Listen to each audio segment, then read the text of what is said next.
Hello and welcome back.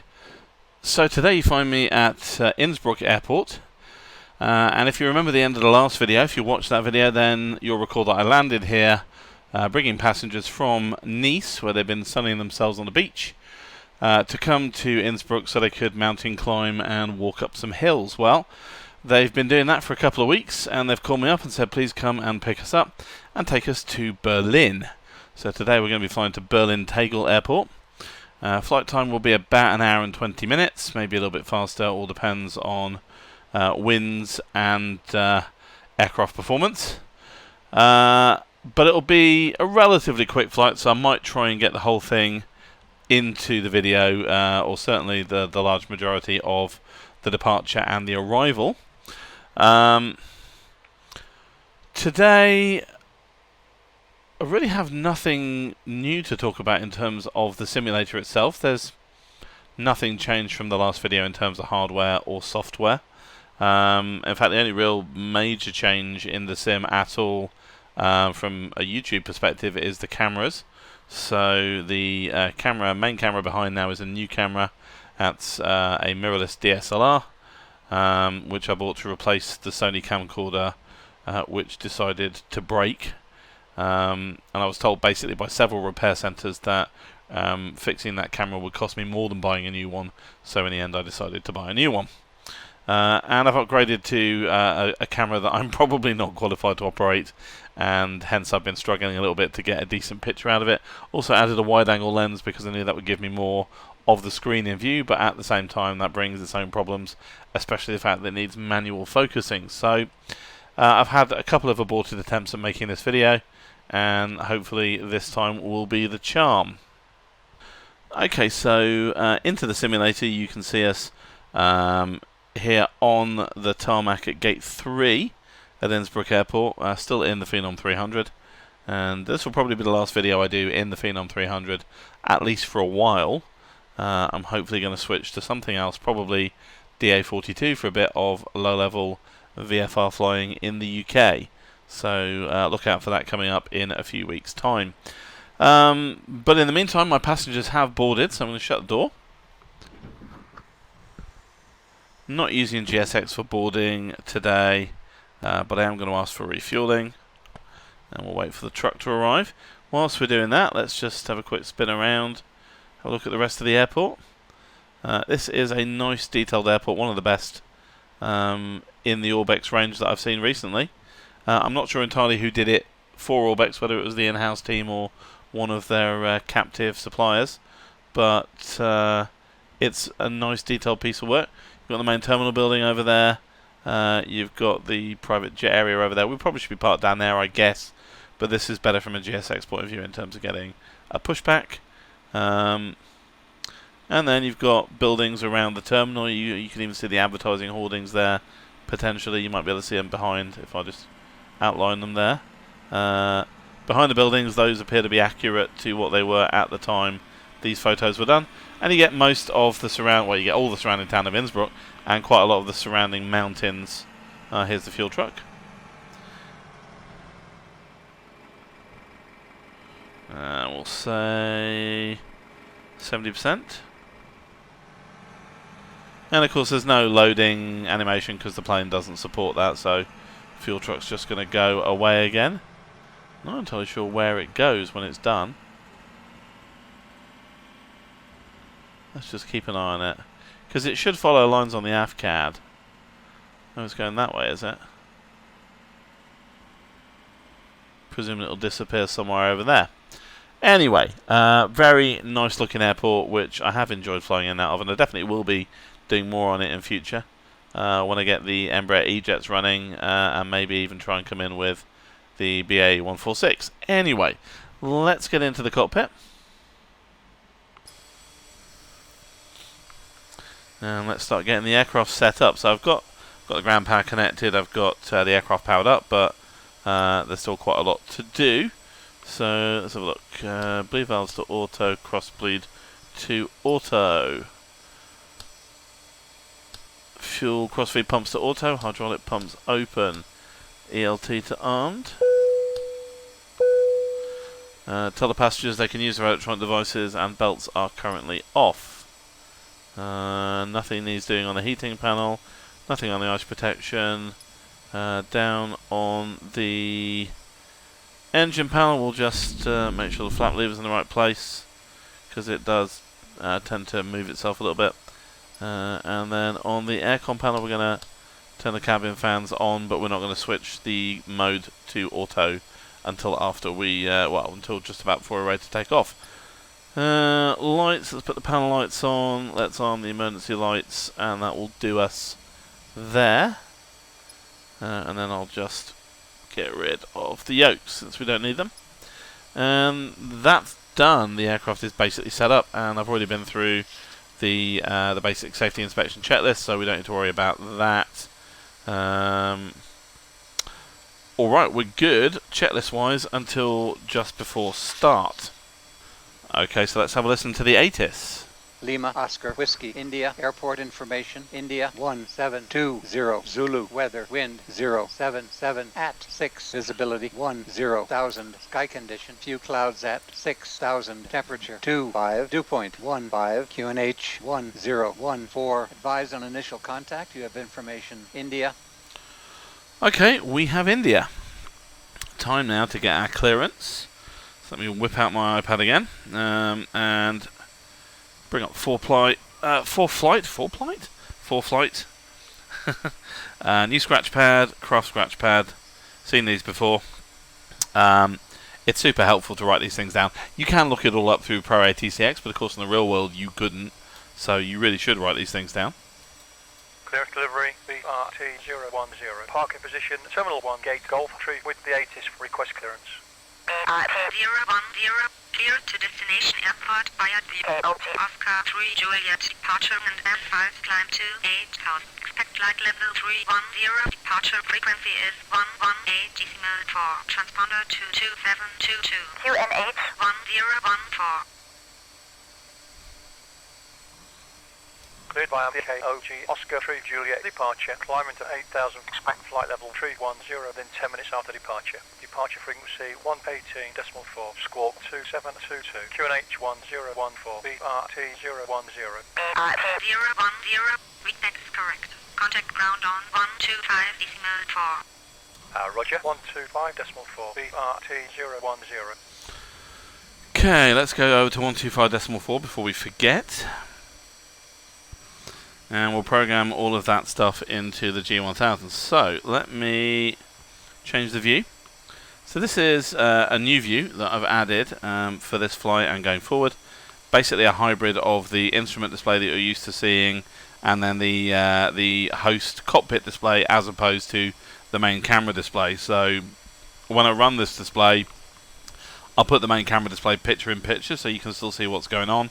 But we'll probably use this display a few times, and in particular I think I'll switch it on for the landing, because you get a better picture of the landing from the cockpit window than you would do maybe looking at the whole width of my screen. We'll give it a go, see how it works. Anyway, so we are cleared to our final destination, which is EDDT, as you can see. So put in my departure procedure. I tend to prefer to do this on the PFD because it's near to hand. Kogol is the transition, and we'll load that. The initial altitude is 8,000 feet. The departure frequency is 118.4. Set that into COM2, ready to go over. And then we are squawking 2722. There we go. Alright, so that's the basic setup. Now I could leave this iPad here and run full flight on it and have, say, synthetic vision running. I know some people will put an iPad on their yoke, and I've got a magnetic clamp for it, as you can see. However, I do have my big iPad Pro, which is always here for mapping, etc. So I don't really need this at the moment. I think I might use this if we were on a steam gauge aircraft to get something like synthetic vision. But as it stands, I don't really need it, so I'm going to get that out of the way. Assuming I can actually find the clip it's supposed to go into. Where have you gone? Oh, there you are. Alright. Okay, now that we've got our clearance, and given the aircraft is set up correctly, then we're pretty much ready to ask for start and pushback, which means it's time for the before start checklist. Try that again. Which means it's time for the before start checklist. Okay, so winds, aircraft orientation. Check within start limits. Winds are 5 knots at around about 88 degrees, so that's fine. Gear pin, steering link, 3 on board and connect. Well, yeah, fine. Maintenance status check. Yeah, we're good. VOR check log check. Also good. Flight log check. Yes. Whatever I have is on full flight. Engine ignition to auto. So let's go over to the engine panel. Ignition to auto. Thrust levers to idle. They are. Batteries on. They are. GPU is required. It's connected. Parking brake set. It is. Chocks remove. They are removed. Circuit breakers check. Can't do that on this aircraft as it's not study level. I mean, I can, but they don't do anything. Navigation database is current. Yes, they are. I updated very recently. Oxygen mask flow and microphone. Microphone's clearly okay, as you can hear me. Oxygen mask flow, we have no mask, but we'll assume it's great. CVR test passed. Yes. Fuel quantity and balance. Let's have a look at the fuel panel. So 2449 kilos, and it's evenly balanced between both tanks. Worth noting that my fueling with GSX did nothing. So again, you know, I don't want to moan about Coronado aircraft because they make very visually pleasing aircraft that, you know, look good and feel good to fly. But we all know they're not study level sims, and this is an example. You probably can adjust the fuel somehow, maybe using a file or maybe Coronado's tools, but certainly GSX is unable to change the fuel quantity. Okay, oxygen pressure, verify. Current pressure 1850 psi. That's fine. Test panel, 3 tests and off. So let's go to the test panel. We just do the left 3 tests. If I can get the knob to go all the way around, there we go. Fire, fire. Fire test. Fire, fire. Smoke detection test. Main annunciator test. Light sounds required. They're good at the moment. Let's just double check. Yep, so nav strobe lights off, landing taxi lights off, panel light on, upwash light on, effect lights are off, emergency lights are armed. Okay, altimeter set and cross check. They are set. Flight plan enter. It has been entered. Takeoff temp, ATR, enter and set. Go to the engine set page. Outside air temperature is 19, that is correct. And ATR is on, which is also correct. And it has no effect anywhere on the aircraft, it's just there for the sake of being there, really. LFE, enter, that does have an effect. So LFE should be 1944, so 1950. So let's just, yeah, drop that down. Weather radar, standby. There is no standby, but there is a test. I'll put it in test mode. Weights, enter. You can't do that on these avionics. Takeoff speeds, acceleration, altitude. Again, you can't do that. Flight director AFCS set. So, flight director on. I'm going to set an initial VS of 1500 feet per second. And I'm going to go into heading mode. And then I'm going to set the heading to 080, as that is the runway heading. Comms, navs, transponder set, they all are. Taxi, takeoff briefing complete. Well, we're going to taxi to the runway and then we're going to take off. That's pretty much the only briefing I'm going to be doing. And the rest of that will be done immediately prior to start. So, we're good to ask for startup and pushback. Let's do that now. Ground BRT010. Request startup and pushback. BRT010. Startup is approved. Approved. BRT010. Alright, startup and pushback is approved. I can get GSX ready for that by saying prepare for pushback and departure.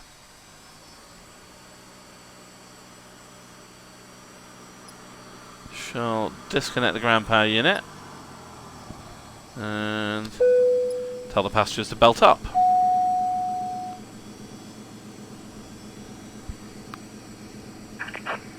Captain, we are ready for pushback.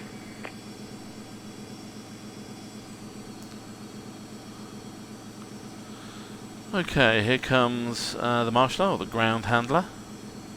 Not sure really what you call that person. I think it's marshaller, because they're the same person that would marshal you in, so... Locking gear. Alright, so locking the gear, and then we'll push back and we'll start the engines while we're pushing back. Now, immediately before start checklist, doors closed, they are. Battery voltage check. Should be 27.5 or thereabouts, yep, that's good. IFE off, signs outlet, PED belts, air conditioning off, ADS probes on. All good. Pushback is nose right and tail left. Departure check completed. IPAS pin inserted. Release parking brake. Parking brake is released. Commencing push. All engines clear. Start at will. Alright then, so... engine start is easy. Literally just turn the knob around to start. Starting 1. You can see N1, N2 climbing. When N2 hits 20%, the engine will ignite. We'll watch temperature go up to its maximum, around about where that yellow tick mark is. There we go, and then it will roll back to normal, and M1 will peak at about 32. Alright, 27, guess that must be the ATR. Let's start number 2. Beacon lights came on when we started the engine, so we don't have to worry about that manually. Nav lights going on because we are moving. And then bear with me, I'm just going to fiddle with my projectors. Parking brake. Try and get a slightly better picture. Parking brake is set. Waiting your confirmation for good engine start. Yeah, this is the right one. I've got to confirm to GSX. We've got a good start. We've got a good start on both engines, so let's confirm.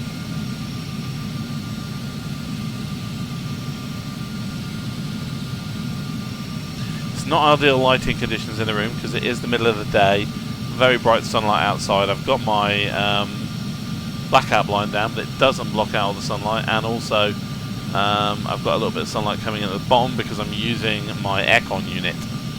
So, not perfect. Unlocking gear.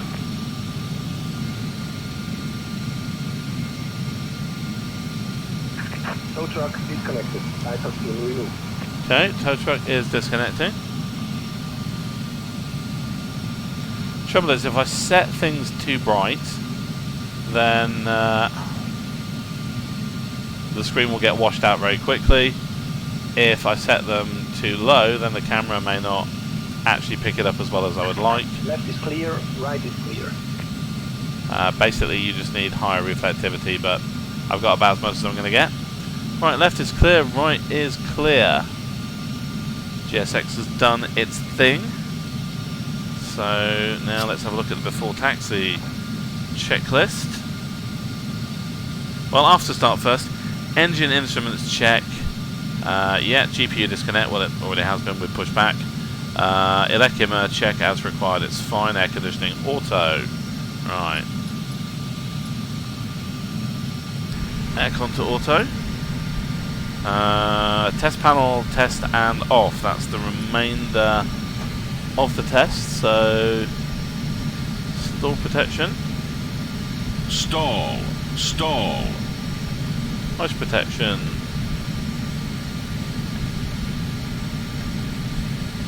That's good. Flight controls free and correct. All appear to be. Trims check and set. Trim down just a tiny bit. Flaps set for takeoff. We need flaps 1 for takeoff. Takeoff temp ATR verify. Yep, still good. Temperature hasn't changed outside. Ice protection as required. We need none. Blockout time record. It is 18:01 Zulu. 20:01 local time. See if I can get this checklist in where it should be. There we go. Alright, let's ask for a taxi. Grande RT BenQ W1210ST. Request taxi. BRT010, taxi via Lima, Yankee, runway 08. Via Lima, Yankee, to runway 08, BRT010. Okay, 08, that's what we expected. Let me switch to this view now. This will obviously be the main flight view. Let's have the parking brake off. Thank you very much. Let's just put on the taxi lights, turn on the pitot heat, and everything else looks good for taxi. So let's go.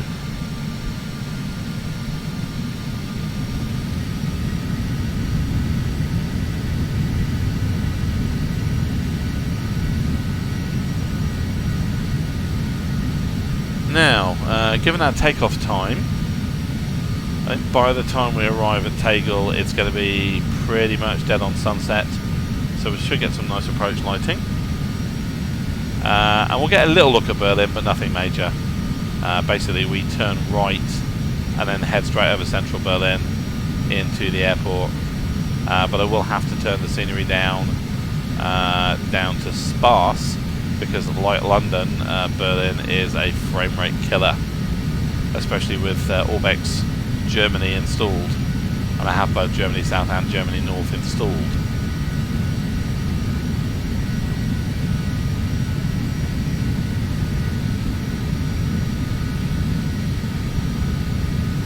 Frame rate is okay, it's not brilliant. Again, you know, I can dial down scenery here. The only trouble is with this airport, if you go down to sparse, then you actually lose all the airport buildings.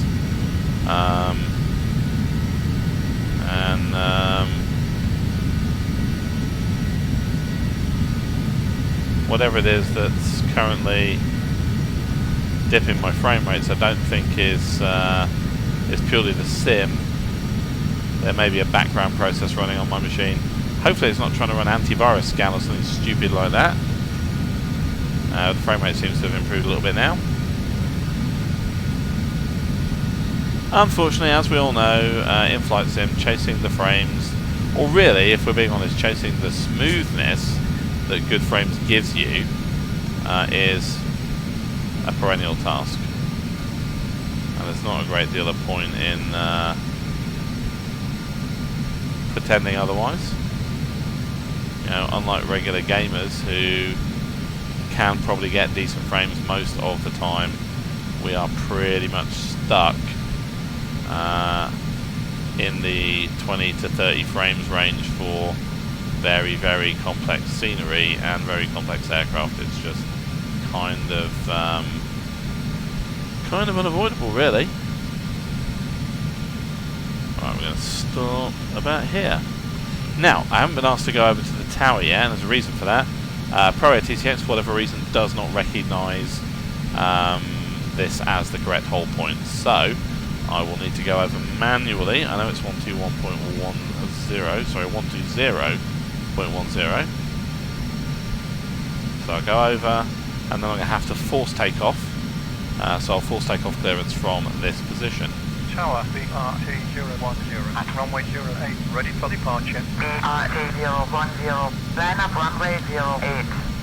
Lining up runway 08, BRT010.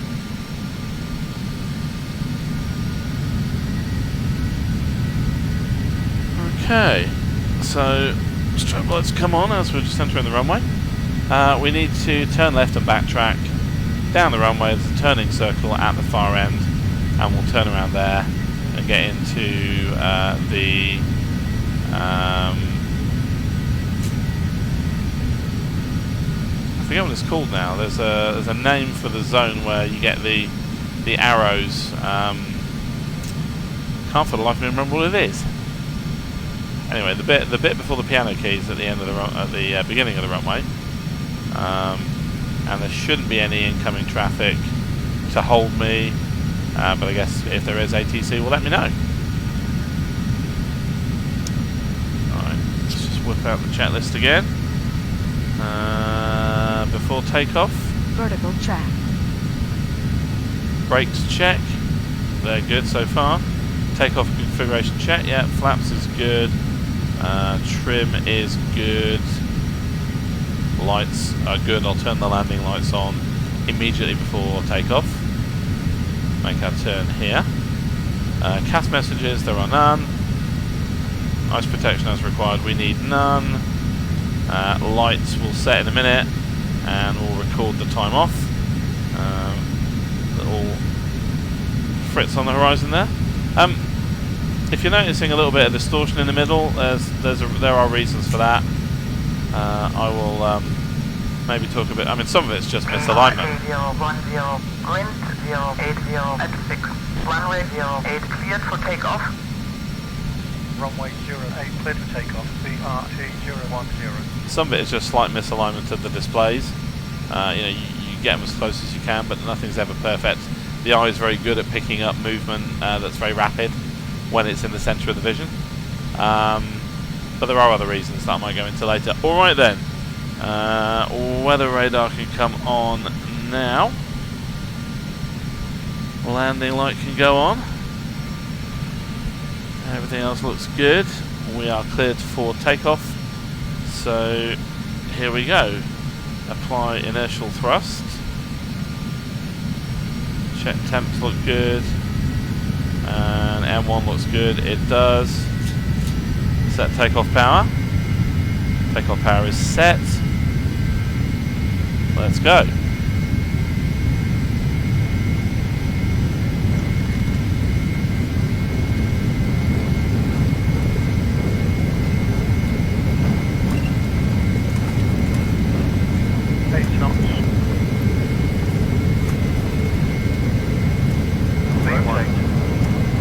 Let's rotate.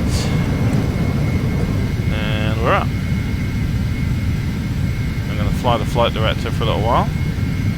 Positive rate, gear up.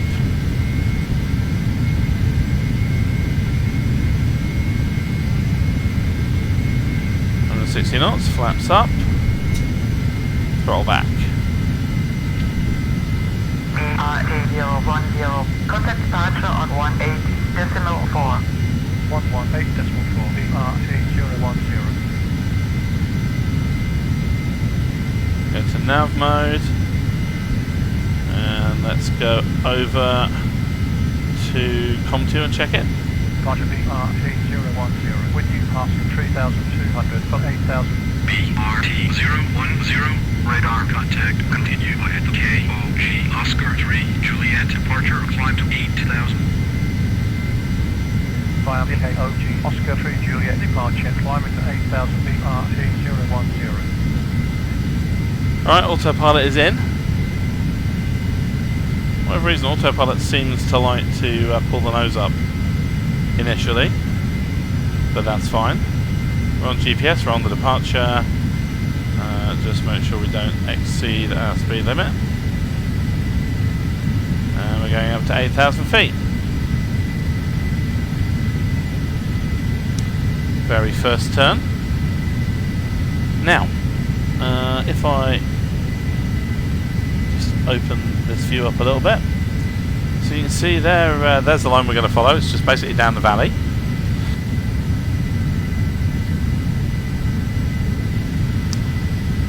Once we get to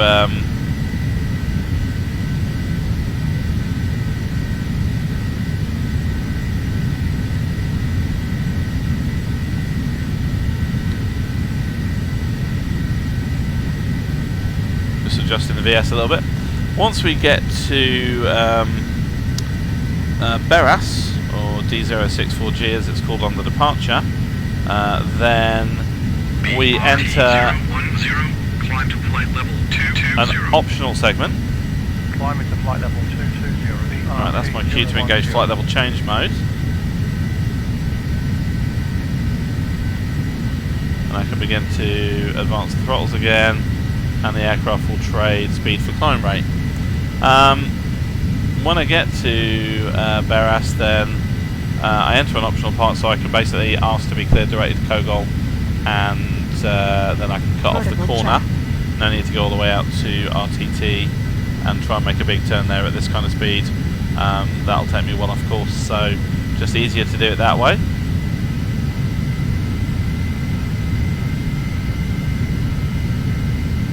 Just keeping an eye on the speed. Transition altitude has been reached. Taxi and landing lights can go off. Altimeter setting cross check, yes. Signs outlet as required. I'm going to leave them on for a few minutes. IFE as required. Lights set, they're good. Windshield heating on, that needs to go on. Caution, Lufthansa 1655 with you, passing flight of 1384 8000. Lufthansa 1655. Windshield heating is on. 8000. Descending to 8000. Lufthansa 1655. Alright, there's climb mode. Remember, the throttle in this aircraft has a number of presets, so basically it's all controlled by the computer. You just basically give it a target to go for. In this case I'm saying continuous climb, and it'll attempt to stay at about 230 knots whilst making the best climb speed it can. And then once we hit our final target cruising altitude of 31,000 feet, the speed will creep up to basically maximum permitted. I'll just bring the throttles back to cruise mode. Alright, we're at Beras, so I'm going to ask for direct to Tegel. At least once this guy shuts up. Yeah, just shut up and let me talk to ATC. Request direct to KOGOL BRT010. BRT010, intercept KOGOL, intersection, turn left, heading 315, climb to flight level 220, follow route. Cleared KOGOL intersection, left turn heading 315, climbing to flight level 220. Continue on navigation BRT010. BRT010, contact radar 124.4.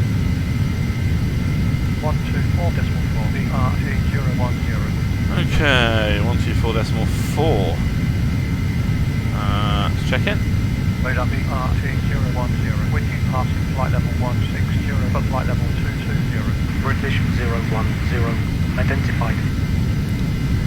Okay, we're checked in. Now's the time to get my co-pilot to do some work. So, co-pilot, take over the radios, please, and we'll turn on the chatter just to make things a bit more alive.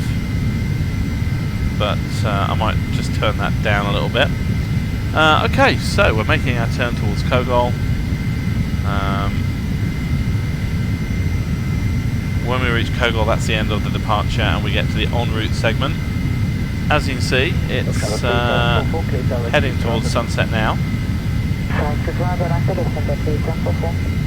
to get these very nice skylighting effects most of the way there.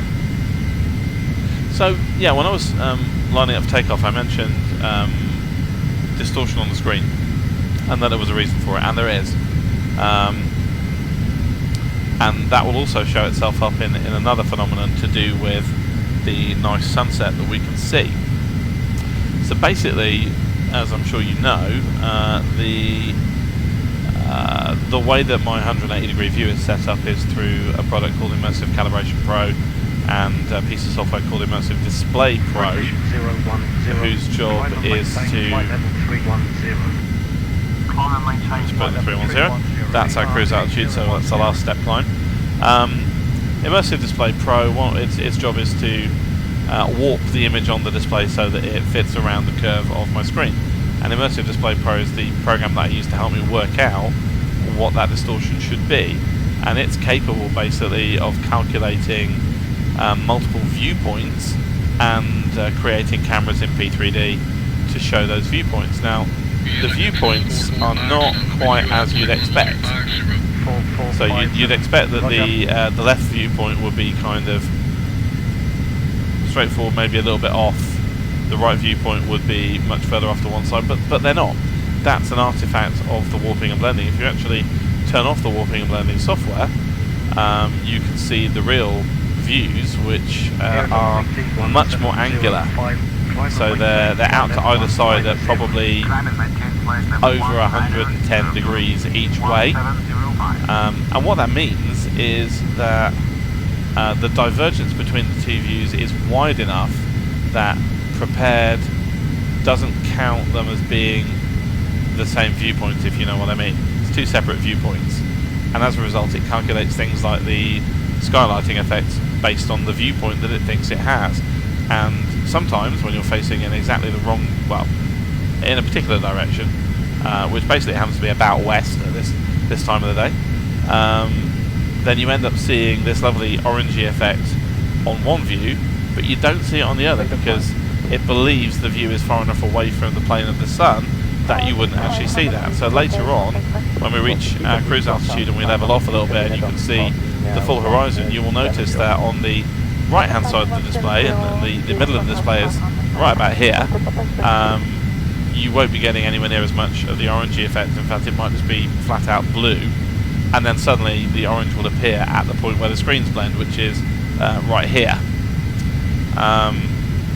And the same problem is what's causing the distortion that you see when we turn rapidly, and the reason for that again is because the faster you move, the more divergence there is between each frame in terms of the angles, and so the views drift out of sync because the angles are momentarily lagging behind, they're a bit different, and so it appears to be impossible to get a perfectly smooth transition right in the middle when I'm turning rapidly, at least not with the system that I've currently got. I think if I move my eye point right back to the middle where I used to have it, maybe that will be better, but the problem with that is then the like the runway center line would be bang in the middle of the view, which would be, well, middle of the actual physical middle of the screen is here, so the runway line would be here, but that's not where I'm looking. I'm looking here, roughly to where the sun is actually, on that display right now, and that's where the runway center line should be. So my whole view is offset a little bit, and that actually makes the problem a little bit worse. But you might be able to see it fairly soon because we're getting away from the sun.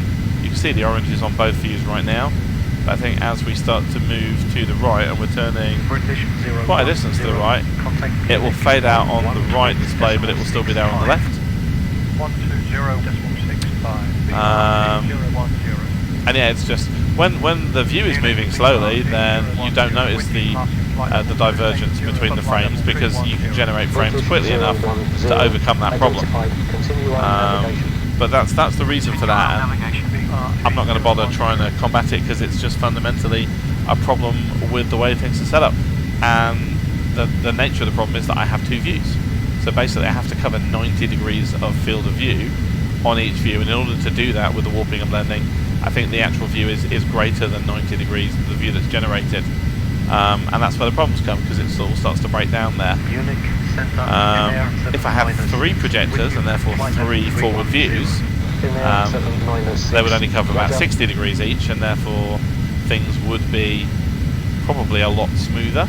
But if I have three forward views, in order to get an acceptable frame rate, I'd have to go back to multi-channel with one machine per view.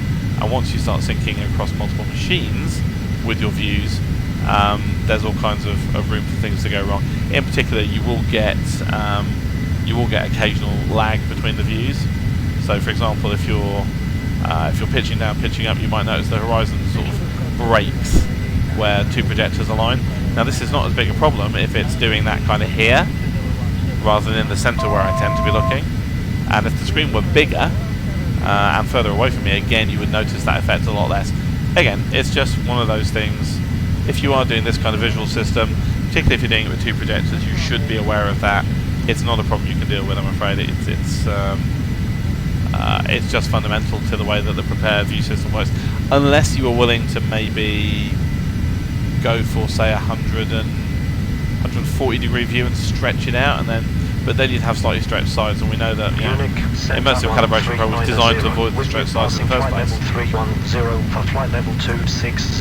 Okay, we are levelling off at 31,000, so I'm going to pull the throttles back just a little bit to about 85%. And we're in cruise mode. Climbing to flight level 350, 1390. In fact, there, yeah, it's probably too small for you to see on the camera, but the effect I was talking about is now present. We've got yellow here, and then immediately blue right here. It's just a sharp dividing line where the two images butt up against each other. That'll become more pronounced, I think, as we turn a little bit more to the right, which we will do. Quite busy in terms of airspace, I have to say. Not normally this busy this time of night. Okay, so we are now into our en route segment. We are past Tegel, heading for... well, we've been past Konin as well, so we're heading for MAH, the beacon at MAH. Let me just open up the route a little bit. I'm going to declutter 3. I'm going to open out the route for you. There's our routing today. So you can see it takes us pretty much just over Germany, so we're not quite in Germany yet, but we will be very shortly. Actually, we might be in Germany already. Where is the borderline? Yeah, I think we are in Germany. Anyway, path takes us over Germany.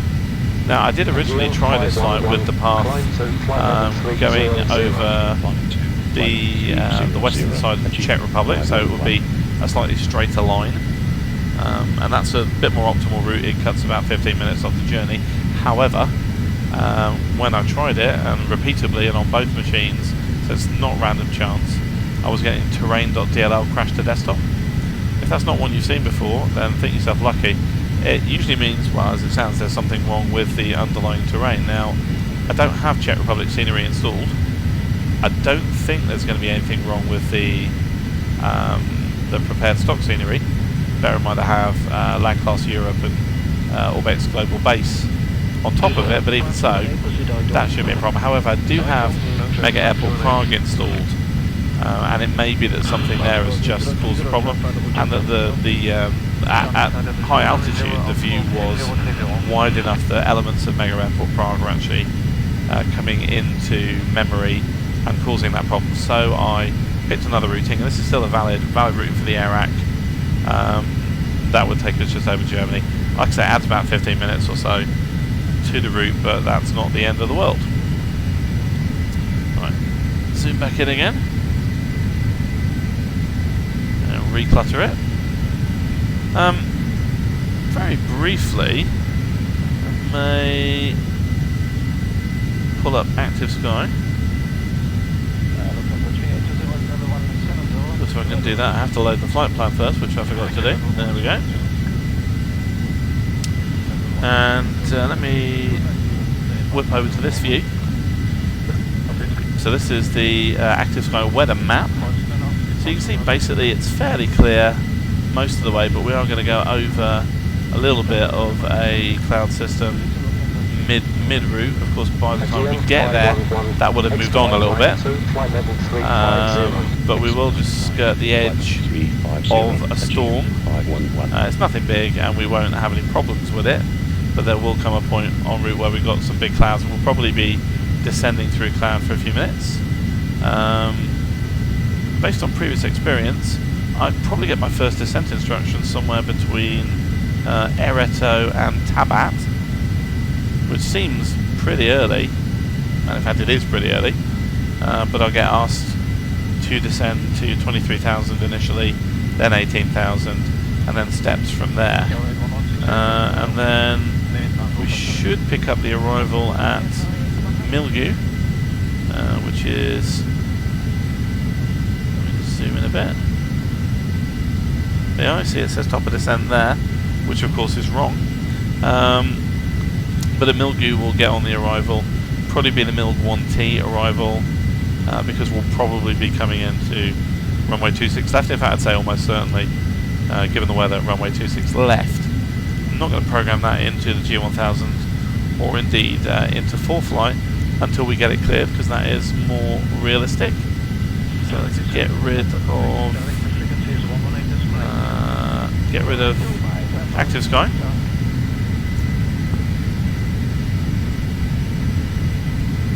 And go back to my normal view.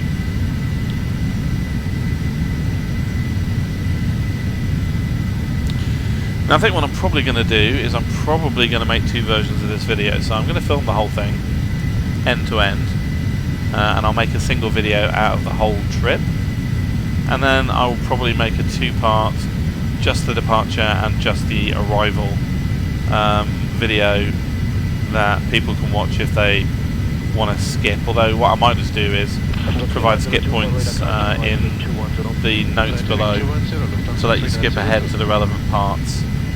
In previous videos, as you know, I have been cutting them after we get en route and then resuming when we get into the descent. But those were flight times that were, 2 hours, 2.5 hours down to Nice. And it's oh, there's some traffic over there. Who is that? Got the traffic on my 4 flight.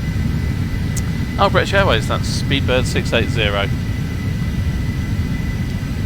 Flying the flag, sir. Of course, this is Ultimate Traffic Live, this is not real world traffic.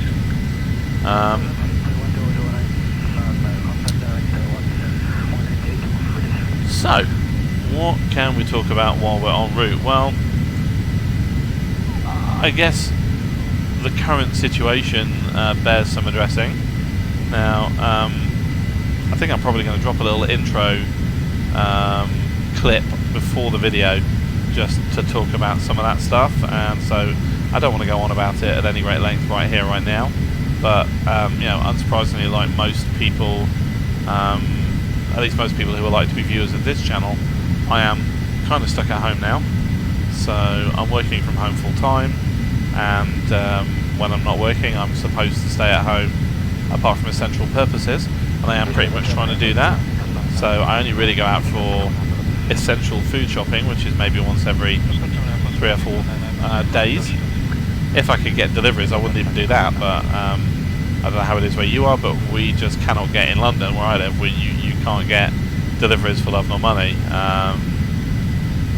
You can, well, I mean, you can book a supermarket delivery, but it's going to be in 2 weeks' time, and no idea whether any of the things you ordered will still be in stock. So it's easier to go to the local co-op,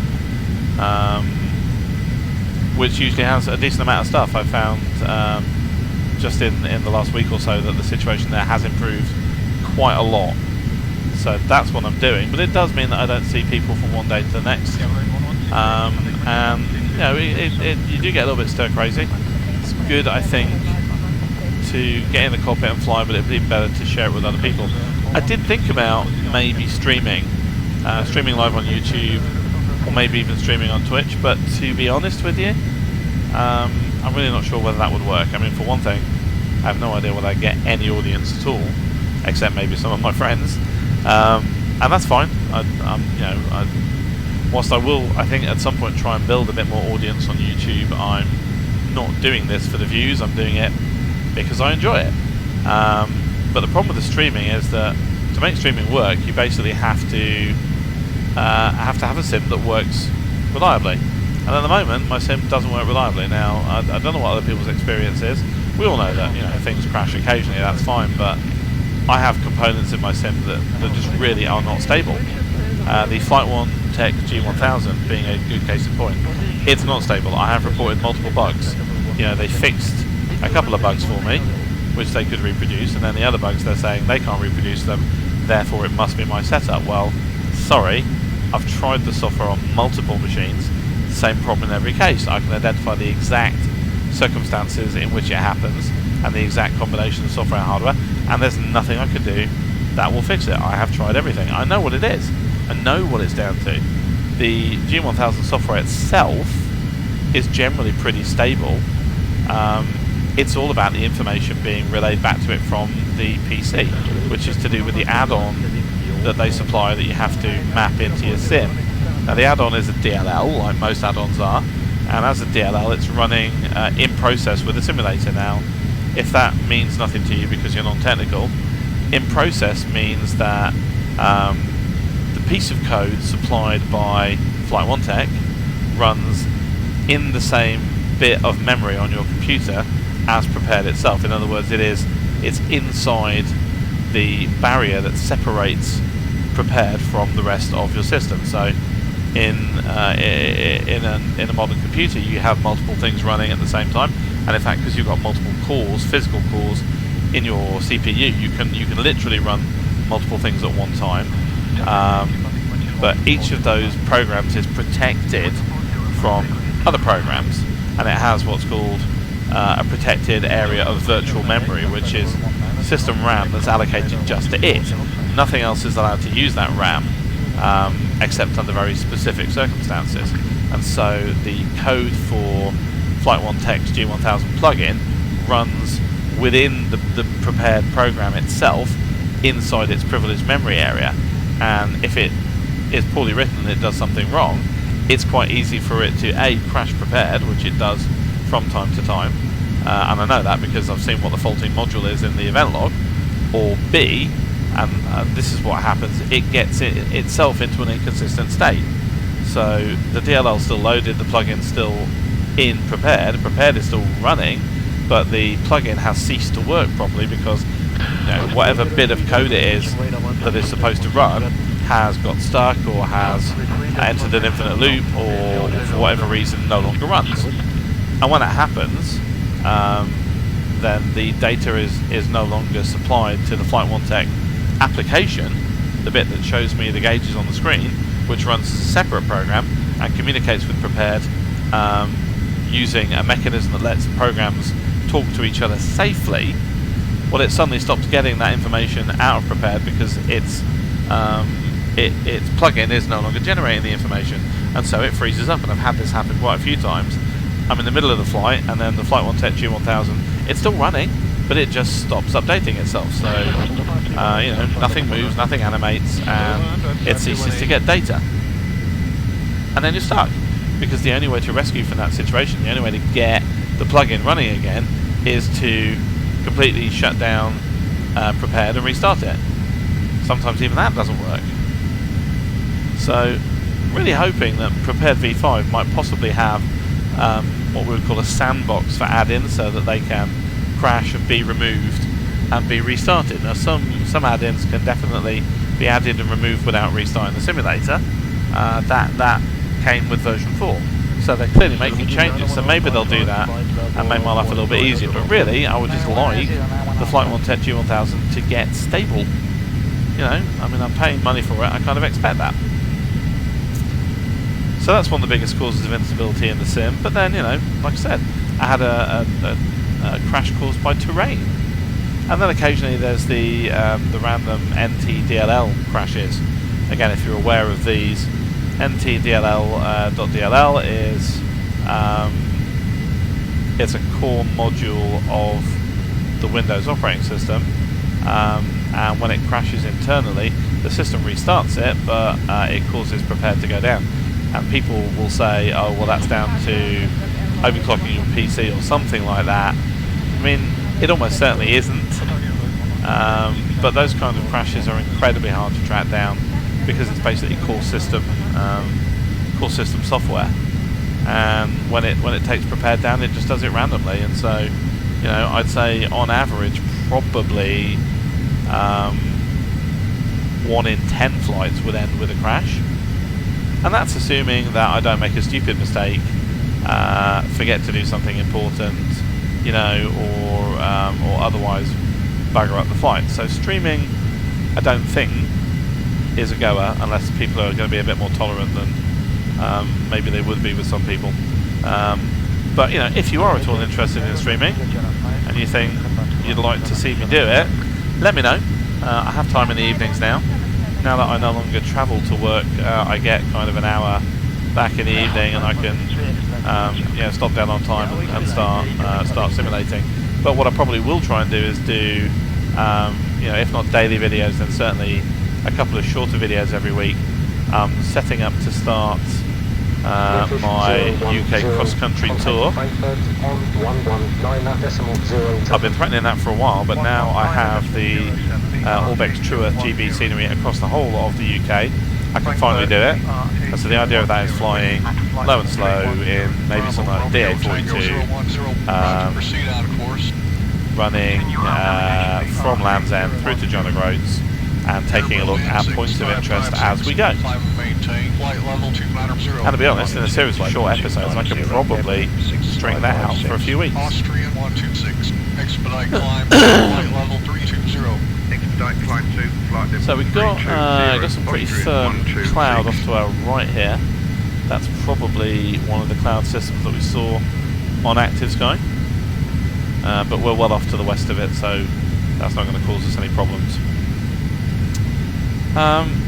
What else is coming? Well, so I think I mentioned that I've installed there's Embraer E-Jets, and I installed version 2 initially, and to be honest, I've done nothing with them. I think I booted the sim up with it loaded once just to have a look, and then I got back to doing other things. But since then, they have released their, I guess they would call it version 3, the Prepar3d v4 ground up rewrite that they did with Aeroplane Heaven, and I bought that aircraft, or that range of aircraft, and I'm going to spend some time adapting it into the sim. And maybe I might do a video on how I adapt aircraft into the sim, how I use FSUI PC, etc. to bind the controls. Maybe that might be useful for some people. But once I get the E-Jets functional in the sim, then I'm going to start flying them. And that'll let me get away from the G1000 and the G1000 software and go back to my touchscreens. And hopefully I'll be able to fly some heavy jets for a while. So the Embraer's BA146 is still around, of course. And then I'm considering maybe trying one of the heavier Airbuses. I might start with a baby bus, the 318, 319, but one of the heavier ones, 320, 350. Actually, I'm not sure there is a 350 available. 320 there certainly is. And then, you know, maybe finally we end up in PMDG land, trying out the 737 or 757. Of course, there's Quality Wing 787. There's lots of heavy metal out there. That would all take quite a bit of adjusting into the sim, I think.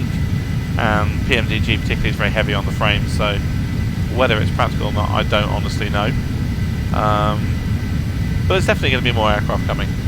You know, I've spent a lot of time trying to get the sim a little bit more stable with, to be honest, very variable effect. Now's the time to fly.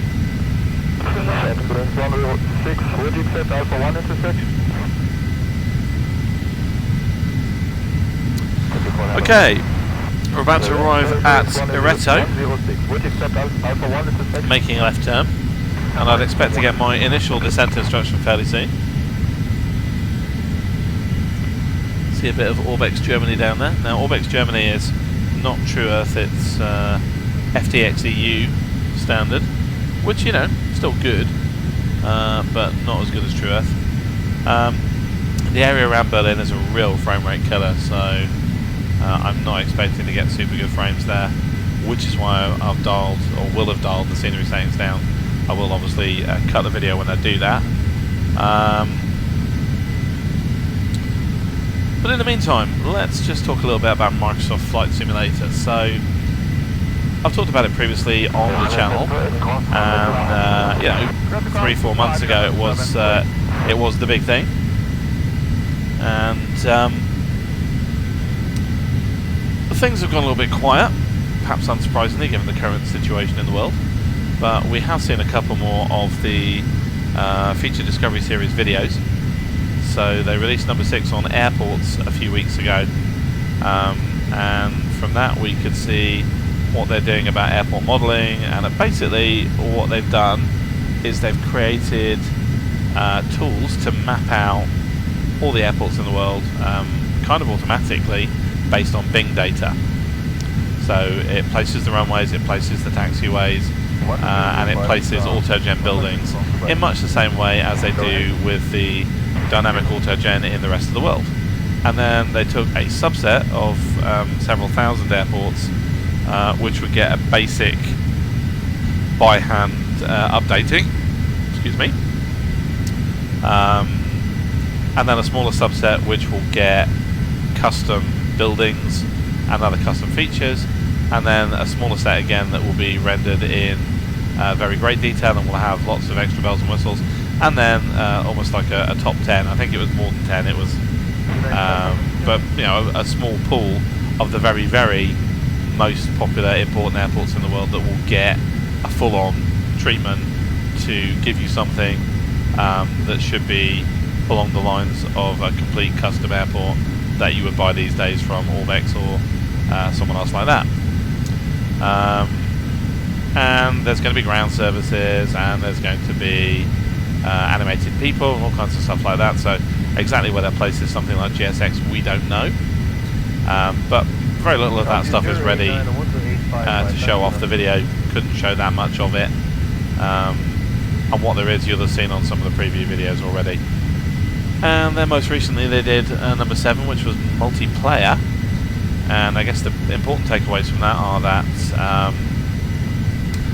there will be one single online multiplayer world, so everybody will share that same world. And then you'll only see other users within a given distance of your aircraft. I think it's 200 kilometers.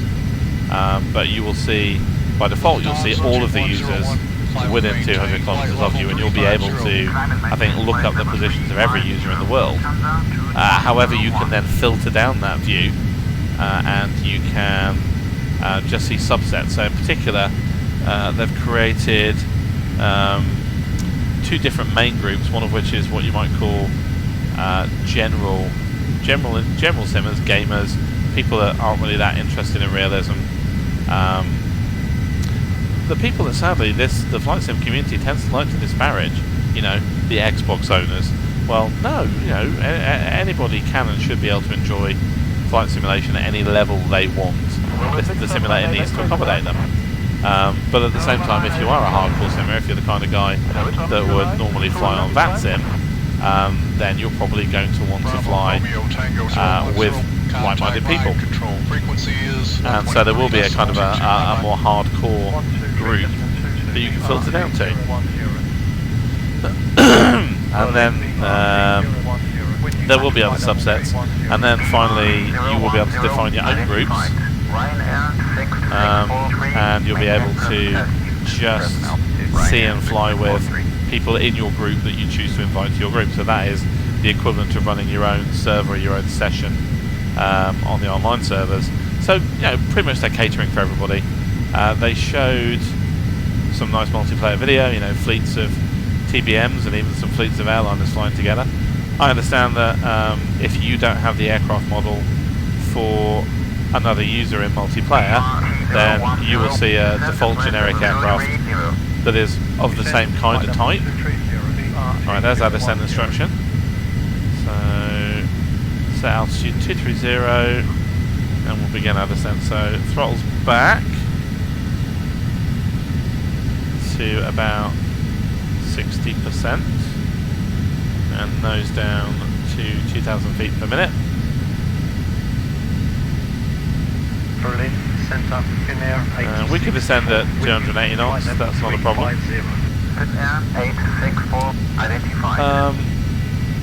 So yeah, you'll see so if they're flying a GA aircraft, then you should see a generic GA aircraft. If they're flying a jet, you should see a generic, say, biz jet. And if they're flying a heavy jet, you'll see a heavy jet. And I guess they'll base those on the default flight models for the aircraft that are in the sim. Of course, we don't know what they're going to add in terms of AI traffic, which aircraft they're going to support, how many of them there will be. None of that's been covered yet. So, you know, so far still so good. We know that the alpha test is still ongoing. We know the alpha test group has been expanded because they've said as much. We know that we've seen talk recently of an alpha 1.25, which would appear to be the latest build that they've given to people to use.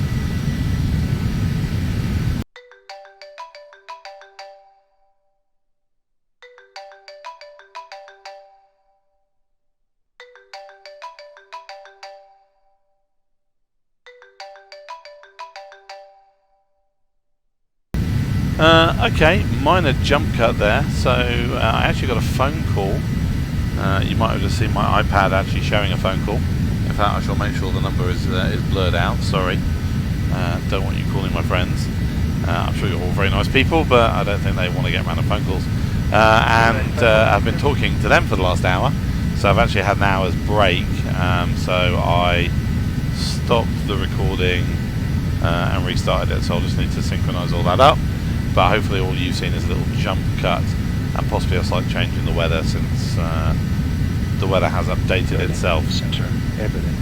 Anyway, we are on our descent, so you heard us get our initial descent instruction. You missed me getting a further descent instruction down to 18,000, which came in not very long ago, about 30 seconds or so. And we're on our way down to 18,000 now. Good day. With you at flight level 320.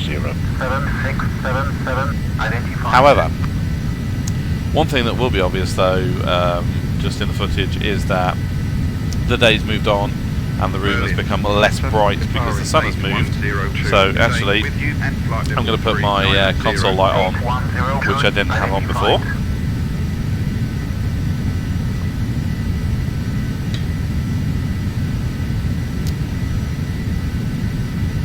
So, we are between Golat and Suled, just passing by Oldenburg on the right hand side. Not that I imagine there's a great deal to see over there.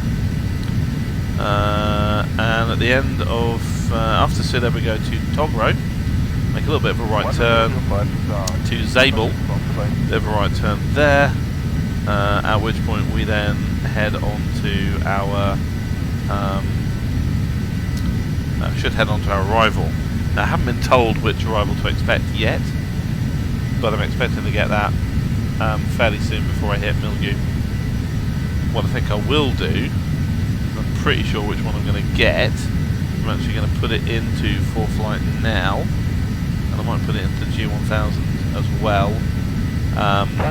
Because it will affect my turn at Mildew, so I need to turn further right at Mildew if I'm on that arrival, which I am 99% sure I will be. So let's just select the arrival, do it on the MFD just for giggles, and you can see there's the Milk 1T. So jinking off over to the right a little bit, and then taking a straight shot pretty much up KLF through to DT760, then left turn to Labox. As I mentioned, I think when we get to DT755, I would cut the corner off and go straight to Labox. So, let's runway 26 left is what's implied by that. We'll load that in. And then if we do get a different arrival, I will change it when we get given the new arrival. Descending to flight level 260, Evelyn 6556. Right, so I think I was still talking about. Oh, there you go. Expect MIL Golf 1 Tango arrival route. Expect ILS approach runway 26 left. Present altitude MIL Golf 1 Tango. So confirming that we should expect those. I think I was still talking about Microsoft Flight Simulator before I got interrupted for the phone call.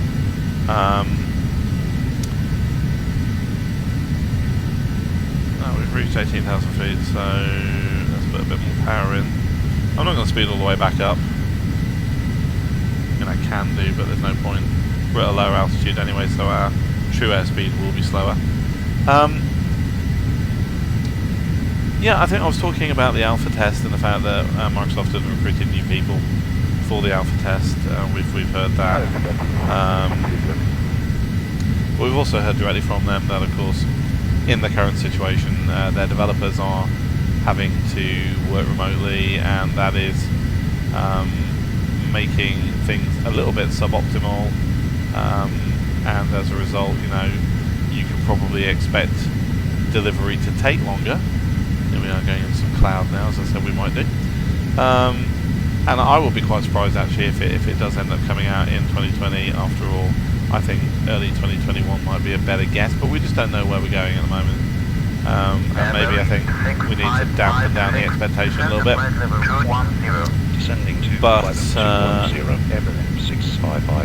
I'll keep my ears to the ground. I mean, it's not. I don't think it's a breach of the NDA to tell people whether or not you're on the alpha test. So that being the case, and I think I've already said it on the channel before anyway. So yeah, I'm on the alpha test. I haven't actually done any alpha testing for a while, and I couldn't tell you about it even if I did. There's nothing I can tell you about that because the NDA is pretty strict, and rightly so. So all I can really address on the channel is the stuff that's public and the implications of that. But and for that reason, if nothing else, I probably won't talk much more about Microsoft Flight Sim on the channel until there's more news to actually talk about. And really my focus, certainly for the next month, until there's some kind of idea of a release schedule, and even then, you know, I'm pretty sure version 1 will not have all the bells and whistles that I need to make it the centre of my cockpit, and we'll have to wait for add-ons to be delivered, etc. But I'm going to focus on Prepared. I'm going to focus on my current system.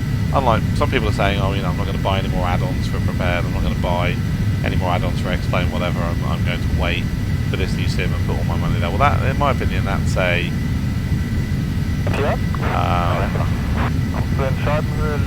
that's a slightly foolish attitude, if I'm being honest. I mean, if you have a very limited budget, then buying a new simulator and equipping it is unlikely to be an expensive option, and I can kind of see why you might want to save money, and that's fine. People should obviously do whatever they want with their own money, but I think if you're doing it just from the point of view of I don't want to spend money now and then spend more money later on the on Microsoft Flight Simulator, well, you're going to anyway, really. At some point, you have to. It seems pointless to cut yourself off from new Prepared add-ons just because of that. I'm certainly not going to. And you know, if Lockheed does release another point release, Prepared 4.6, seems unlikely given how long 4.5's been out. But version 5 must be coming. It must be coming, and unless they're planning on you know, doing a Microsoft and going right back to the drawing board, or alternatively making an agreement with Microsoft to distribute a commercial version of, by commercial I mean you know, intended for commercial cockpit builder use version of Microsoft Flight Simulator, effectively a new version of ESP, and conceivably Microsoft might partner up with Lockheed for that, or sell them the technology to base it on, but I just don't see it, because then there'd be no new release of Prepared probably until maybe 6 months or longer after the initial release of FS 2020 or 2021, whatever it's going to end up being. And so I would be surprised, I think, not to see Prepared version 5. Expect ILS approach, runway 26 left. Okay. So we're clear for the arrival. Not a moment too soon, so autopilot's going to fly the arrival automatically.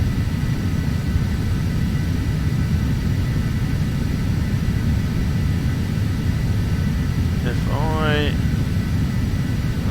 do a screen capture on my iPad, and I'll need to move this footage over later and sync it all in. But looking at the iPad here, at the full flight on the iPad, you can see there we are, just past Mildew, heading for KLF, which is a justified and ancient VOR. Descending to flight level 170, Airborne 8573. But you can also see the approach plate here. Airborne 6556, descend to flight level 190. Descending to flight level 190, Airborne 6556. You can see the DT waypoints I've mentioned. DT 755 there. That's the point at which we cut the corner off and go direct to Labbox. It'll be an ILS approach to 26. So let's tune the nav radios now. 109.30.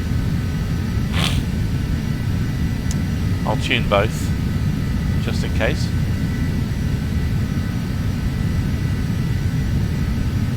traffic out there. Okay. Now we're not picking up the ILS ident, but we're far too far away, so that doesn't surprise me. BRT010, descend to flight level 110. Descend into flight level 110, BRT010. Alright, let's descend a bit further. At some point I'm going to get told to bring my speed back to 250, so I'm going to try not to massively overspeed. Final approach speed today is going to be 140 knots, and the VREF landing speed should be about 108 knots, so according to the table that I have. Speaking of the checklist, now we're in descent. We'll look at the descent checklist. Windshield heating on. It is pressurization check LFE. Now that's a good reminder. We need to set a new landing field elevation. So 122 feet is the elevation. So I'm going to set the LFE at 100, which is nearer to 22 than 150 is. And then icing conditions verified, there's no icing. Landing speed set, we know it's 108 knots. And when we hit the transition level, we'll need to change from standard baro back to local baro. That's one I didn't catch when I got down to 18,000. Good afternoon, radar on 728, on 1104140. So altimeter setting cross check, yeah. In order to set them properly, I'm going to need the QNH for Tegel. So to get the QNH for Tegel, I need to go over to the ATIS, which I can get via Active Sky. So that'd be 122.025. Which I'll put into COM 1, and then if I bring in the audio for COM 1, Echo, Delta, Tango, airport information, Delta 180, Zulu, weather, wind 316 at 12, visibility 10,000, sky clear, temperature 22, dew point 11, QNH 1010, eyes on initial contact, you have the information, Delta. BRT010, descend to flight level 110, contact Echo. Berlin, approach 119er is for 52. Descend into flight level 110, 119.52, BRT010. Approach BRT010. I'm overspeeding a little bit, so I'm going to slow down. Flight level 110. BRT010, cleared to land Untitled Golf 1, Tango arrival, expect ILS, approach, runway 26 left. FIL Golf 1 Tango ILS, approach, runway 26 left, BRT010.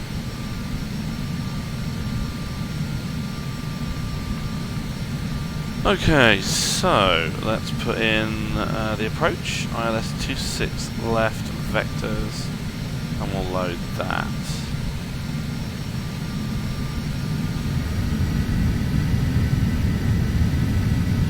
BRT010, descend to flight level 100, speed to 250. See, knew that would happen. 100, speed 250, BRT010.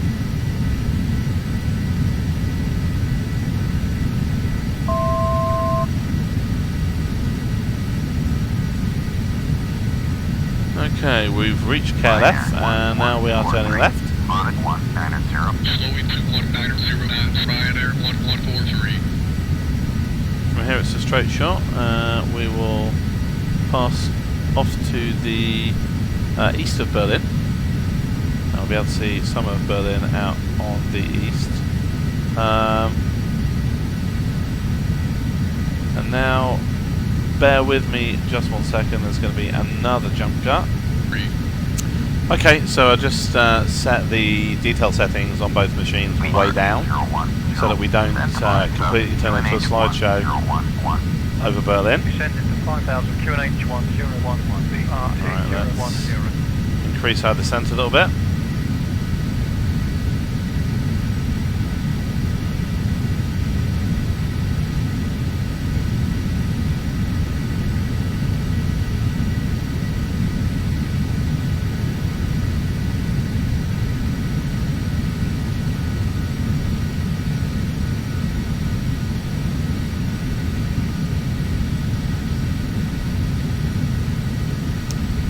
So Berlin is off to well, our northwest at the moment. Basically, it's mostly behind here. Descended to 3000. 1011. QNH1011. BRT010.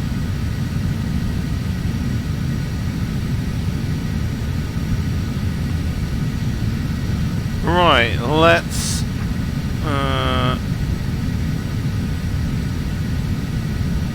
just check the checklist. Crossfeed knob should be off. Approach briefing should be complete. So crossfeed knob to off. Also, time for passengers to put their seatbelts on and turn off their personal electronic devices. I'm going to turn on the landing light now, since it's getting a bit dark. Thank you. Right, there's Berlin. Off to our left here, just is Schönefeld Airport, and then Berlin City is over here.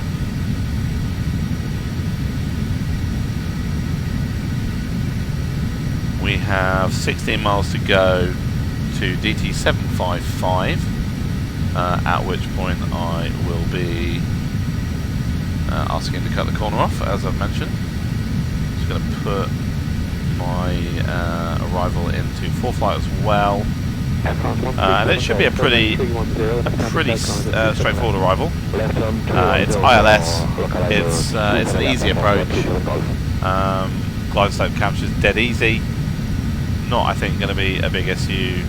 We'll pause at 3,200 feet here, and then when we're making our final turn, we'll get cleared down to 3,000 for the approach. I'll switch over to localizer, and then straight to approach mode to capture the glide slope, and we'll ride the localizer all the way down to about 300 feet. And the only issue I've really had with this airport is, and this is Aerosoft's Tegel, aside from it being a bit of a frame rate hog, is that the ILS seems to put you in a little bit off centre, so just a little bit to the left of the centre line. I'm finding it quite hard to correct at the last minute. I think I'm just not quite confident enough putting in big enough control inputs yet. Landing is definitely my worst phase. Slow down a little bit. There's some Berlin buildings appearing over there. The Fernsehturm is there. The Reichstag will be visible on our way in. We have now pretty much reached sunset. You can see a little bit of a halo still over the horizon, but basically sunset. And again, talking about the difference in the views, you can see there's a very distinct change from a light blue to a much darker blue sky at the transition line. As I mentioned, this is not something I can do anything about. And while I've been talking to you, I've been bleeding off speed, which I shouldn't have done. I mean, it's not going to kill me or anything, but I was ordered to 250 knots by ATC. Having said that, Pro ATCX is quite inconsistent with its speeds. It'll put you to speed, but then it won't bother to correct you as you approach, and it'll say slow the final approach speed and expect you to drop 100 knots like that. So I don't feel too guilty about slowing down below what I've been told. I appreciate in the real world if ATC were trying to slot aircraft in a queue, that they really do need you at a particular speed. And maybe if I had an auto throttle on this aircraft, life would be a little bit easier. But I don't, and so, you know, never mind. Right, let's have a quick run through the systems. So everything's where it should be there. Everything's good there. Everything's good there. Engine ignition should be off. Should have been off a while ago. Aircon is good. Lights.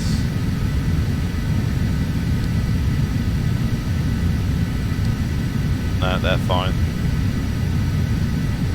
Alright then.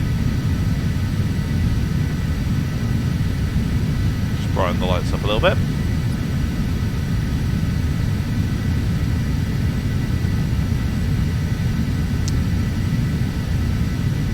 1080 is good heading.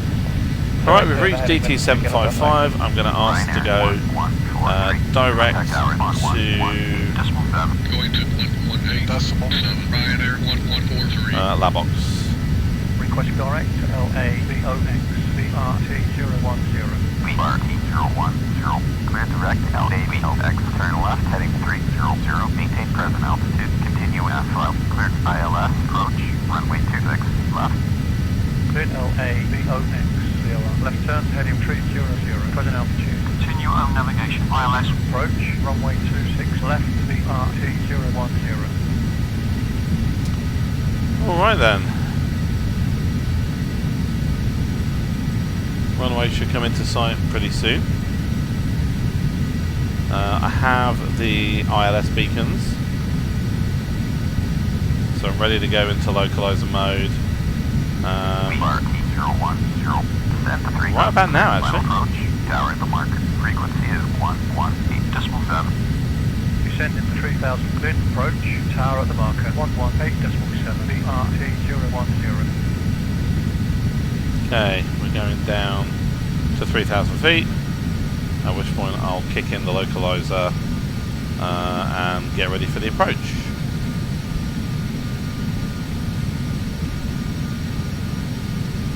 There's the runways ahead. Can't see the lights at the moment. We can see some traffic landing. Okay, let's go to the localizer. There's the Pappy lights. Glide slope is coming down, I can see it, so I'll kick in approach in a moment. And I'm just going to slow it down and start with the flaps. BD639, clear takeoff runway 27, 250 degrees, 16 runway damp. Clear takeoff runway 27, 639. Tower BRT010. On final, runway 26 left. There's flaps 1. Final approach speed, QNH 1011. Clear to land, runway 26 left. Final approach speed, QNH 101. Got the glide slope. Clear to land, runway 26 left, BRT010. Tower, Lufthansa 204 holding short of runway 26 left, ready for departure. Lufthansa 204 hold your position, holding position. Lufthansa 204 Putting out the speed brakes to slow us down a little bit. It's a very shallow glide slope here, so we really do need that if we're going to slow down. I'm already at idle throttle.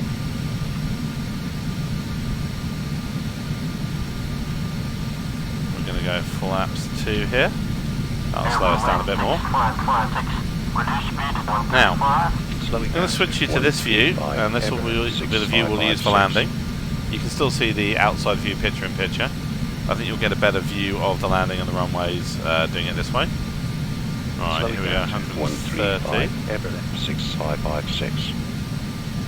Put a little bit of power in now. Let's go. Gear. Bring the gear down. Speed brakes will come in.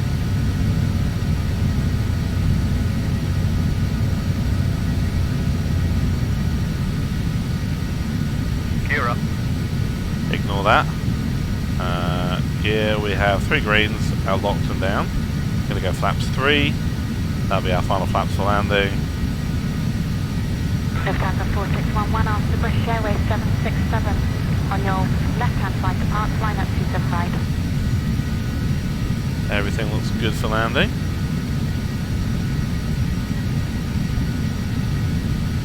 There's the Fernsehturm. Some of the buildings, the Reichstag's over there somewhere. I don't know Berlin that well, although I've been a couple of times. Not enough to recognise all the buildings. Obviously we'd see more buildings if we could get more detail. As I mentioned, I'm going to ride the autopilot down, I think, to about 300 feet. I was holding at about 120 knots. Which is fine. I'm going to go flaps 4.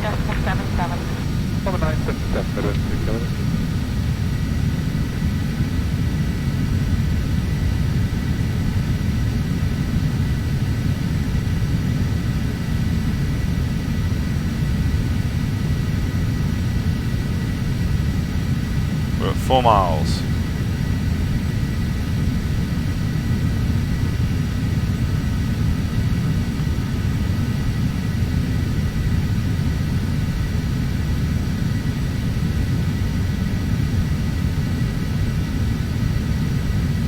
Full flight has me at 2 nautical miles.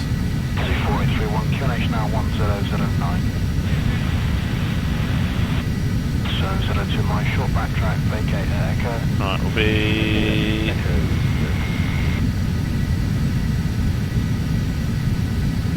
about 700 feet now.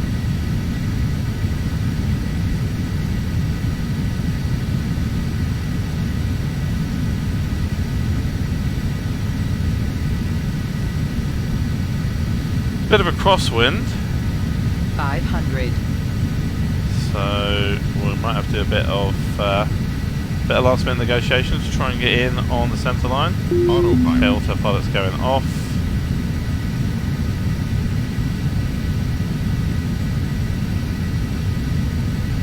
Right, the aircraft entering the runway.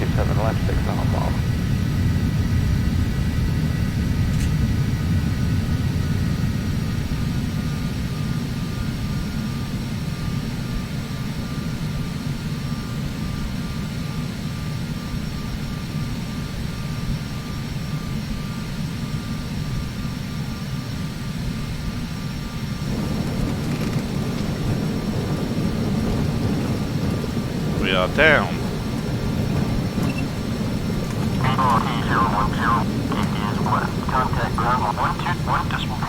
Definitely have problems with that nose wheel steering.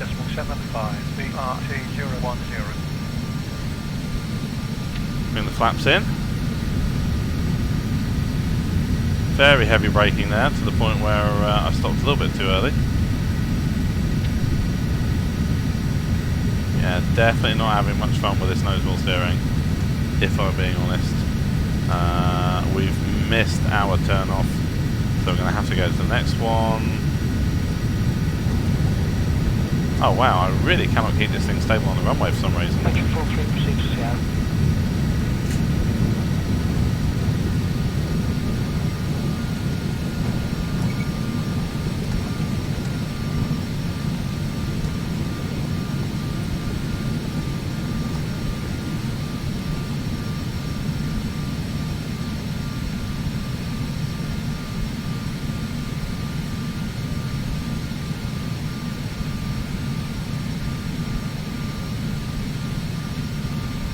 Strobe lights off, landing lights off, taxi lights on. Victor, parking stand 11. Next right, Victor, 1142 Mike. 027 Victor Foxtrot, contact Manchester 124.2 by 142, 027 Victor Foxtrot. Well, it's not the worst landing I've ever made here. I did manage to get largely on the centre line, although very much at the last second. Although, as always seems to happen once I was down, I found it very hard to stay on the straight and narrow. I don't normally come down as far as this exit, I normally go to the other exit, so my taxi's going to be a little bit different than I'm used to, but that's alright. Let's ask for that taxi. Granby RT010, you cleared off the runway. Flight director to go off. British 010, taxi by Sierra Mike to Terminal 1, Gate 3. Via Sierra Mike to Terminal 1, Gate 3, RT010. Weather radar off. Don't want to fry anybody on the ground. Everything else can wait for shutdown. Right, we're going to gate 3, so let's tell GSX that. Gate 3, no follow me, thank you very much. And we'll have Evelyn as the handler. Now for whatever reason I still can't get GSX to recognise on the client machine that I actually have arrived, and therefore it won't give me any ground services, so I can't get the marshaller on this machine at the moment. I'm going to try and work out what I'm doing wrong. And let's get taxiing.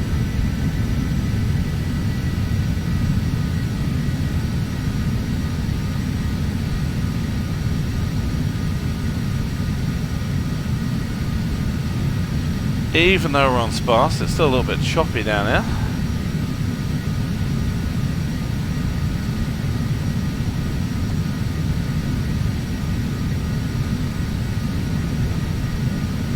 Anyway, welcome to... Anyway, welcome to Berlin.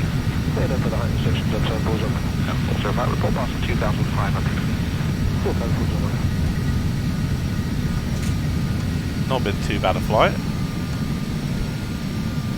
Right, we're coming up on our gate entrance now. Again, ground steering is a real problem on this thing.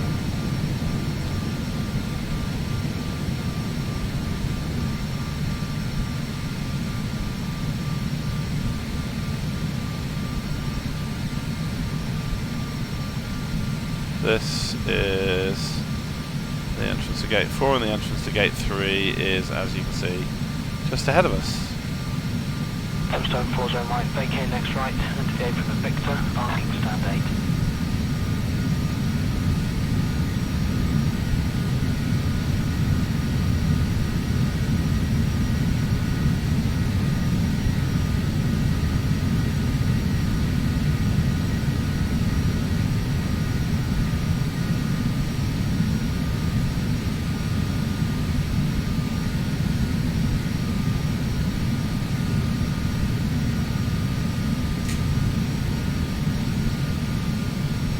Slow things down a little bit.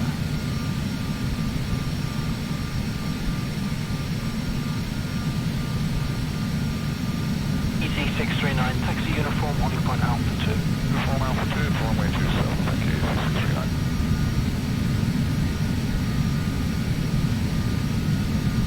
EC639. And there's our marshaller. Let's see if we can get on the line.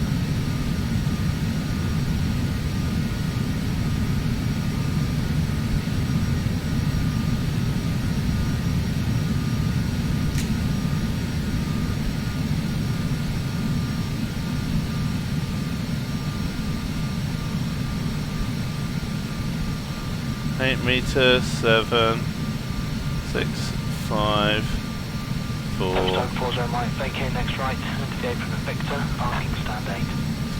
Let's not stop there, come on. Little burst of thrust.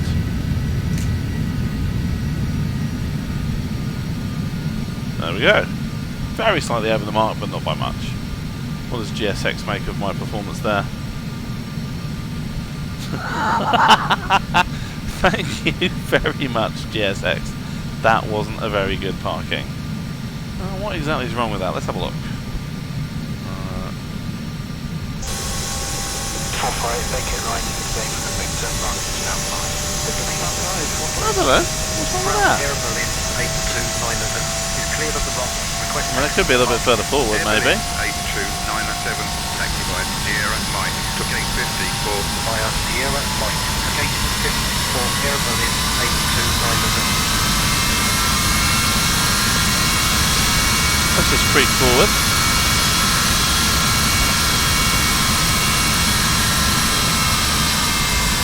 There you go, that's spot on. Alright, taxi lights can go off, nav lights can go off, and then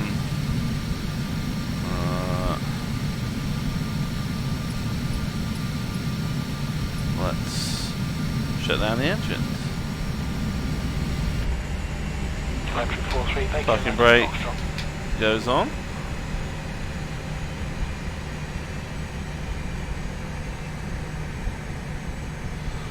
Alright, we're down.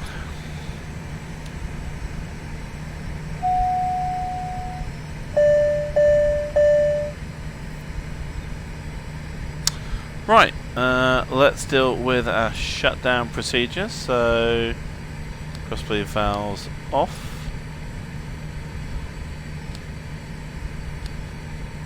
Fuel pumps off.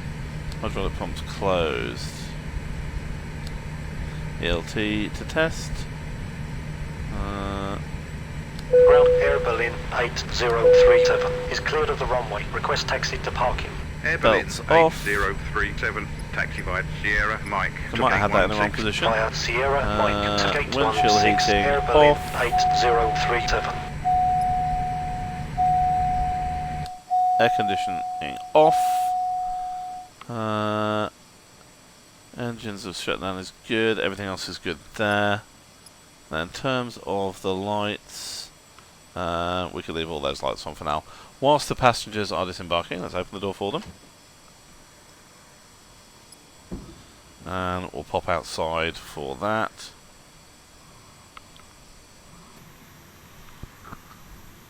So here we are. Come around this way at Berlin Tegel. This is Aerosoft's Berlin Tegel, and very nice it is too. Let's just turn off that chatter. Very detailed and you know, all round a good airport. One thing I will say though, if you look at these jetways, they don't quite appear to fit the scenery, and there's a reason for that. It's because they don't. So the jetways supplied with this airport are using, I forget what it's called, it's like ACS or something. It's basically an Aerosoft specific jetway management system that does not work on Prepared v4, or indeed I think any version of Prepared. As a result, if you buy Aerosoft Tegel, you will not get jetways on Prepared v4, and that's a bit sucky. So I spent quite a lot of time in GSX setting up SOD jetways, but these are the nearest SOD jetways I can get now. If you're at all familiar with the SOD jetways, you know that the individual models have the height they have, and you can't really adjust the height. So as you can probably see there, the jetway kind of appears to jut out the top a little bit. That's the best I could do, I'm afraid. At least I've now got jetways, which I can use. And if I was using an aircraft, Gate 56, Airborne 65906. Echo, Delta, Delta, Tango, Airport. Let me just deal with that radio. Okay, fine. That should shut everybody up. And if I was using an aircraft here where I could use the jetway, then I would be able to use these jetways. So that's one good thing. But they aren't exactly true to life. It's just as near as I could get. They've got the right adverts on. They are the right colour, but they're the wrong model and they're in the wrong place. Okay, well, anyway, here we are. There's not a great deal else to say other than, well, welcome to Berlin. And as I said, this is probably the last flight in the Phenom 300 for a while. Probably the last flight outside the UK for a little while. So we're going to be VFR, low and slow, very different kind of flying, very much less procedural, more just kind of having some fun. And I'm likely to make a bunch of videos in that series over the next few weeks, plus maybe some how-to content.